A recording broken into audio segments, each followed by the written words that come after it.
अस्सलाम वालेकुम students. Legal education की तरफ से आपका टीचर अकील अहमद आज आपके सामने जो टॉपिक डिस्कस करेगा इसका नाम है जनरल पावर ऑफ अटॉर्नी, जिसको आम तौर पर हम जीपीए के नाम से भी पुकारते हैं। General power attorney. General power attorney क्या होती है? एक शख्स किसी प्रॉपर्टी का मालिक होता है और वो शख्स जो है काफ़ी मसरूफ़ होता है, बिज़ी होता है, दफ्तरों के चक्कर नहीं काट सकता। काम किसी चीज़ के बारे में काम कराने के लिए तो वो किसी शख्स को नामज़द कर देता है, उसको एक जनरल पावर अटॉर्नी देता है कि वो तमाम काम जो है उसकी तरफ से वो कर अंजाम देगा और उस जनरल पावर अटॉर्नी को इलाके के सब रजिस्ट्रार के ऑफिस में रजिस्टर करवाया जाता है। प्रॉपर्टी की वैल्यू के मुताबिक उसकी फ़ीस लगती है। ठीक है, इसके ऊपर हम बात करते हैं जनरल पावर ऑफ अटॉर्नी के ऊपर। ये बहुत इंपॉर्टेंट डॉक्यूमेंट होता है और लाइफ में बहुत हर जो प्रॉपर्टी वगैरह ख़रीदो फरोख्त करते हैं उनका तो ख़ासकर वास्ता ज़्यादा पड़ता है इसके साथ। तो मेरा ये देने लेक्चर जो है रिकॉर्ड कराने का मकसद यही है आप तक लाने का कि हर आदमी जो है इसके बारे में थोड़ा बहुत जानकारी करे, थोड़ी बहुत मालूमात रखे। जनरल पावर अटॉर्नी क्या होती है, लोगों को कुछ पता नहीं होता और वो उल्टी सीधी ट्रांजेक्शन कर देते हैं। ये एक बहुत इंपॉर्टेंट डॉक्यूमेंट होता है। एक बार ये डॉक्यूमेंट जिसके हक में बन जाता है तो फिर बनाने वाला भी इसको इतना आसानी से कैंसिल नहीं कर सकता।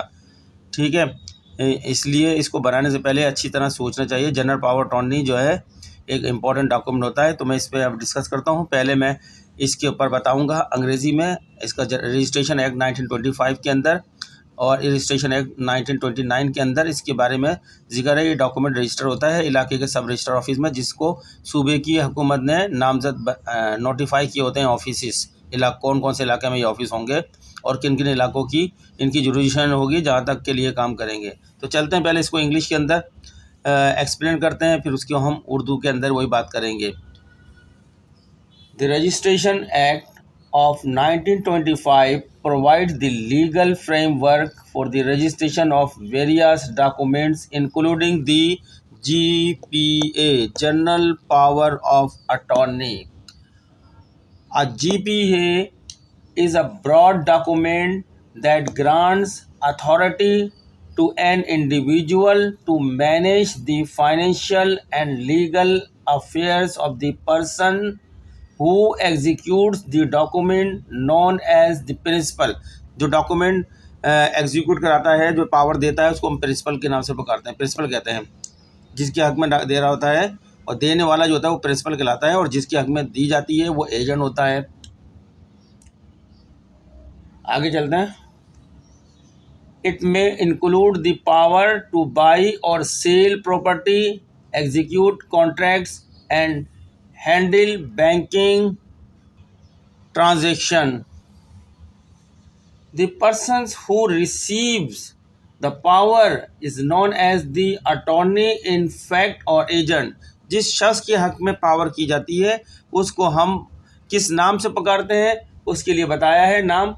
तो उसे हम पुकारा जाता है अटॉर्नी इन फैक्ट कहलाता है, या उसको आमतौर पर एजेंट भी कहते हैं, उसका प्रिंसिपल का जिसने पावर दी है।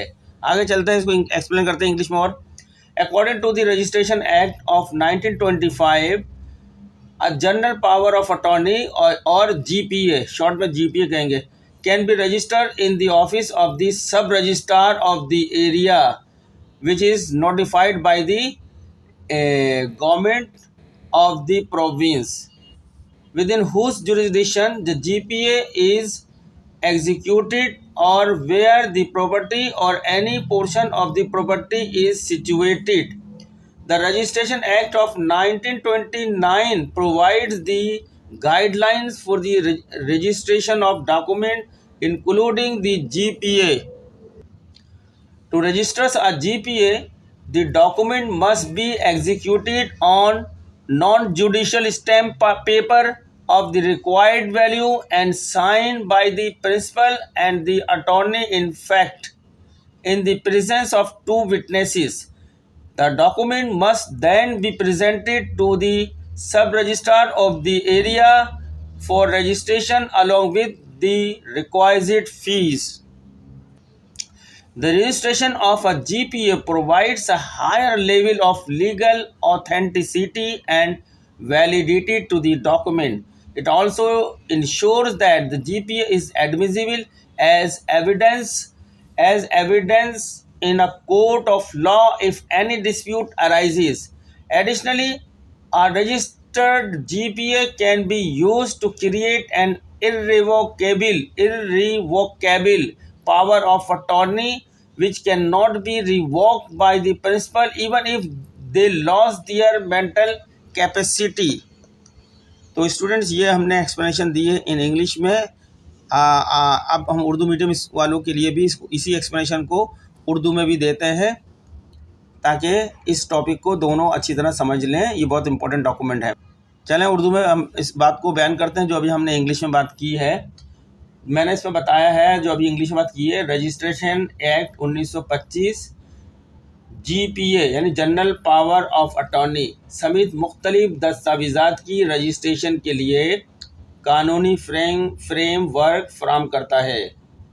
एक GPA और जनरल पावर ऑफ अटॉर्नी एक वसी दस्तावेज़ है जो किसी फ़र्द को दस्तावेज़ पर अमल दरामद करने वाले शख्स के माली और कानूनी अमूर का इंतज़ाम करने का इख्तियार देती है, जिसे प्रिंसिपल के नाम से जाना जाता है। इसमें जायदाद की खरीदो फरोख्त, मुआहदों पर अमल दरामद और बैंकिंग लेन देन को संभालने का इख्तियार शामिल हो सकता है। इख्तियारात हासिल करने वाले शख्स को अटॉर्नी दर हकीकत या एजेंट कहा जाता है। रजिस्ट्रेशन एक्ट 1925 के मुताबिक एक GPA या जनरल पावर ऑफ अटॉर्नी इस इलाके के सब रजिस्ट्रार के दफ्तर में रजिस्टर किया जा सकता है, जिसको सूबाई हुकूमत ने नॉमिनेट या नामजद किया होता है अपने नोटिफिकेशन के ज़रिए से, जिसके दायरा अख्तियार में GPA नाफिज है या जहां जायदाद या जायदाद का कोई हिस्सा वाक़या है। 1929 का रजिस्ट्रेशन एक्ट GPA समेत दस्तावेज़ात के इंदराज के लिए रहनुमा खतूत फराहम करता है।